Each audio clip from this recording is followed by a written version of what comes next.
constitucionalista, ha sido parlamentario también, y es en esa calidad que queremos ver cómo percibe él la marcha que estamos dando para modificar algunas normas y definir un marco general hasta las elecciones del año 26. Y entre las normas a las que hago referencia, la última es naturalmente esta disposición que permite que empresas privadas puedan colaborar en el financiamiento de las campañas electorales. Señor Caterano, muy buenos días. Buenos días, Mávila, buenos días, Fernando. En principio creo que las reglas de juego a portas de un proceso electoral no deberían ser modificadas.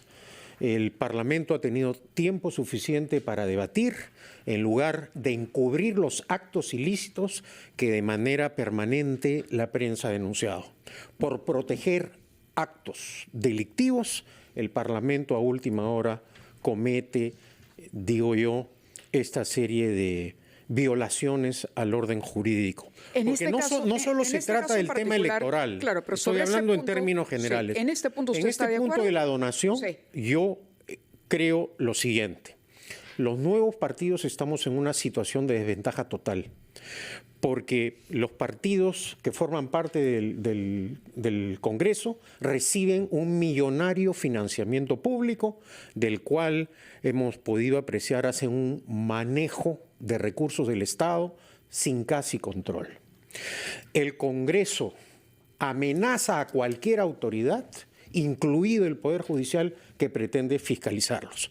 Y en este momento, este Parlamento es la principal amenaza al orden democrático y constitucional. Y eso hay que decirlo. ¿Por qué? Por varias razones. En primer lugar, porque se ha constituido en un órgano que encubre actos ilícitos. Y eso es absolutamente condenable. Por ejemplo, y el día de ayer, vergonzosamente, condenablemente, hemos leído declaraciones del presidente del Congreso en donde dice que el prófugo hermano de la presidenta Boluarte tiene el derecho a proteger su libertad. En la entrevista que concedió. Exactamente. ¿En qué país democrático un presidente del Congreso señala que las resoluciones judiciales no se deben acatar? Y el día de ayer también el ministro del Interior, vergonzosamente, cuando una periodista le pregunta sobre la fuga del hermano de la presidenta de la República, dice que sobre ese tema no opina. Y olvida que la principal obligación de la presidenta de la República es cumplir y hacer cumplir la Constitución, las leyes y acatar las resoluciones judiciales. En democracia se acatan las resoluciones judiciales. Y si creen que están afectando los derechos del señor Boluarte, que apele, que impugne dentro del cauce legal las resoluciones que cree que afectan su derecho, pero que autoridades salgan a decir o a declarar este tipo de cosas simplemente afectan gravemente la institucionalidad democrática del país. Eso es lo que yo creo. Ahora, respecto a las donaciones, en los países donde no hay financiamiento público, existe el financiamiento privado, siempre y cuando sea de dominio público. Es decir, que exista un registro de donaciones en donde cualquier persona tome conocimiento si una empresa, una asociación, un grupo de personas naturales dona. Eso me parece normal. En este caso no es así, porque hay una reserva de identidad. Bueno, uno puede mantenerse secreto. Ahí estoy en desacuerdo, porque volvemos a lo mismo, a las donaciones anónimas. En el pasado no se quiso tipificar como delito el financiamiento ilegal de las campañas. Y ya sabemos las consecuencias que ha traído esto para la democracia peruana. Ahora, no transparentar las donaciones va a permitir que nuevamente se incurran en estos actos. Y creo que el Parlamento nuevamente comete un error en este caso. Por otra parte, estamos ante una reforma constitucional importante, que es la reintroducción de un sistema parlamentario con dos cámaras, el Senado y la Cámara de Diputados, tal y como ha sido la mayor parte del tiempo en nuestra historia republicana. Sin embargo, faltan muchos ajustes a esa reforma general y el tiempo corre. Y como usted dice, estamos modificando reglas cuando se acercan las elecciones. ¿qué le parece indispensable precisar respecto de este sistema bicameral que tendremos en práctica desde julio del próximo año y porque tendremos que votar en abril, tras próximo año, en abril del año 26? Solucionar el mecanismo del conflicto entre los poderes del Estado. Hemos visto que el derecho de disolución, tal como lo redactaron, desnaturalizando su esencia como tal en el sistema parlamentario, no ha funcionado. Fujimori tenía el derecho constitucional, según la Constitución del 79, a disolver la Cámara de Diputados. Dio un golpe de Estado y asaltó todo el poder. El señor Pedro Castillo tenía la facultad de disolver el Congreso y dio un golpe de Estado efímero. El señor Kuczynski, ya en una situación de pánico, no se atrevió a disolver constitucionalmente el Congreso y renunció. Ollanta Humala quiso disolver el Congreso y modestamente yo me opuse porque la gente no iba a diferenciar entre la disolución constitucional y la que sí era constitucional. Sí, Ollanta Humala, y luego viene el caso de Martín Vizcarra, que disuelve constitucionalmente. El Tribunal Constitucional resuelve la constitucionalidad de esa disolución y seguimos discutiendo. No encontramos la salida. Esa me parece una reforma fundamental para establecer la renovación parcial o por mitades del Congreso. Pero usted ha dicho algo interesante sobre el Congreso y lo que está ocurriendo, porque el Congreso finalmente es el que promueve las leyes, y hay dos asuntos sobre los que yo quería preguntarle en particular. Una sobre la iniciativa para suspender al presidente de la República, que precisamente establece una votación mucho menor a la vacancia, pero que en la práctica, como ha advertido Fernando Vivas en su última columna en El Comercio, colocaría al presidente también en una situación de vulnerabilidad. Y lo otro que tiene que ver con el derecho o la facultad que tienen los jueces para aplicar o no normas emanadas por el Parlamento que puedan los jueces considerar son inconstitucionales, como el tema de la ley de crimen organizado. Vamos a la pausa a las 9:16 y regresamos con el expresidente del Consejo de Ministros, Pedro Cateriano, aquí en los estudios. He hecho una pregunta porque él decía que era importante empezar a delimitar las funciones o a establecer con claridad de cara a la ciudadanía y al reto que tenemos con las próximas elecciones de qué le toca hacer a cada uno de los poderes. Pero por lo tanto, le hacíamos también la pregunta sobre dos proyectos o dictámenes que avanzan en el Congreso. Uno que tiene que ver con la figura de la suspensión presidencial, que establecería un requisito mucho menor que la vacancia. Es decir, de acuerdo al doctor Hackanson, por ejemplo, la oposición, si no cuenta con suficientes votos para vacar un jefe de Estado, intentaría aprobar una suspensión empapelándolo con investigaciones preliminares. Es decir, nuevamente el Congreso allanando un camino para debilitar la figura de la presidencia. ¿Cuál es su opinión sobre esto de la suspensión presidencial que se trabaja y que promueve la congresista Marta Moyano? Creo que malinterpretar la Constitución y usarla con fines políticos y electorales es sumamente grave y dañino. En todos los tonos se advirtió que malinterpretando el mecanismo de la vacancia por incapacidad moral permanente, iniciábamos un proceso de anarquía política. Y bueno, ese pronóstico se ha cumplido. Nunca en nuestra historia republicana hemos tenido esta cantidad de presidentes, esta altísima rotación de ministros y esta inestabilidad política y jurídica. Esto es consecuencia de violar descaradamente el orden constitucional. La Constitución no puede ser interpretada por separado, sino en su conjunto.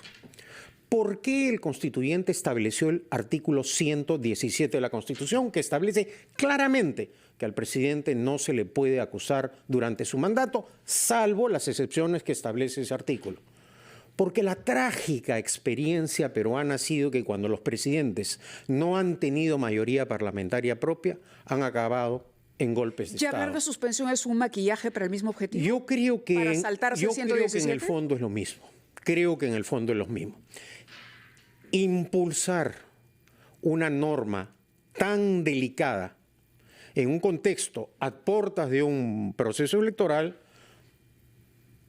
permite que algunos piensen que los que controlan el poder quieren poner a un títere, es decir, ¿qué categoría de títere? Bueno, ya no sé cómo calificar a la persona que pondrían en el cargo para poder intervenir, controlar políticamente las elecciones. Creo que es un paso precipitado, peligroso y, reitero, que amenaza el orden democrático y constitucional del país. Y en esa tarea de destrucción está avanzando impunemente este Parlamento, sí. Salvo permítame, por favor, solamente algunas acciones del Poder Judicial. Correcto. Permítame hacerle una repregunta y dejo a Fernando para el resto de las preguntas en la entrevista, pero el señor Salguana, en una entrevista al Diario del Comercio, ha dicho que, por el contrario, que este es un Congreso que ha permitido la estabilidad, ¿no? Es decir, no apelar a, digamos, a investigar, por ejemplo, no abrir investigaciones de todos los casos de corrupción que se señalan en el gobierno. Desde Nicanor Boluarte hasta la posibilidad de haber apoyado la fuga de Vladimir Cerrón. Y esto es porque esas investigaciones ya están en la Fiscalía y se trata de un Congreso que quiere ofrecer estabilidad. Sin embargo, le pregunta el periodista que en la Comisión de Justicia hay un predictamen que suprime la facultad de los jueces. Ya no estamos hablando del Poder Ejecutivo, sino ahora del Poder Judicial, para inaplicar normas que consideran inconstitucionales, que es algo que ha ocurrido con algunos jueces, en concreto con relación, por ejemplo, el juez Carguancho, ¿no?, que inaplicó esta norma de crimen organizado. ¿Cuál es su sensación sobre eso? Bueno, en distintas partes los jueces tienen la posibilidad de inaplicar leyes cuando son manifiestamente inconstitucionales. En nuestro país existe el control concentrado, que lo tiene el Tribunal Constitucional, y el control difuso, que lo tienen los jueces. Hay gente que critica que tengamos ambos mecanismos, pero ¿por qué se estableció este mecanismo? Porque hay un sector que teme que cuando el Parlamento toma el control del Tribunal Constitucional con la fuerza bruta de los votos y no eligiendo jueces independientes y preparados, lo que queda es recurrir al Poder Judicial, que es en la práctica lo que está aconteciendo ahora. Entonces, si el Parlamento sigue avanzando en este método de asaltar y poner y doblegar a los otros poderes del Estado y órganos independientes, ciertamente ya no vamos a estar en una situación de anomalía constitucional, que es lo que ocurre en el país, sino ya de una precariedad institucional notoria, ¿no? Señor Catenero, quería que nos hable sobre dos puntos brevemente. El segundo será el libro que se presenta mañana, pero quería preguntarle, usted ha sido objeto de muchas denuncias, acusaciones, cuestionamientos en varios niveles judiciales.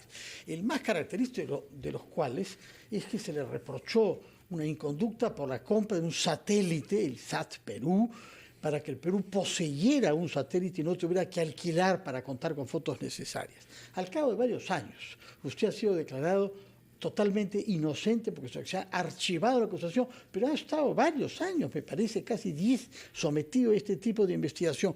¿Cómo juzga usted el aprovechamiento que algunos políticos quieren hacer del Poder Judicial y fiscal para neutralizar, silenciar o intimidar a sus adversarios?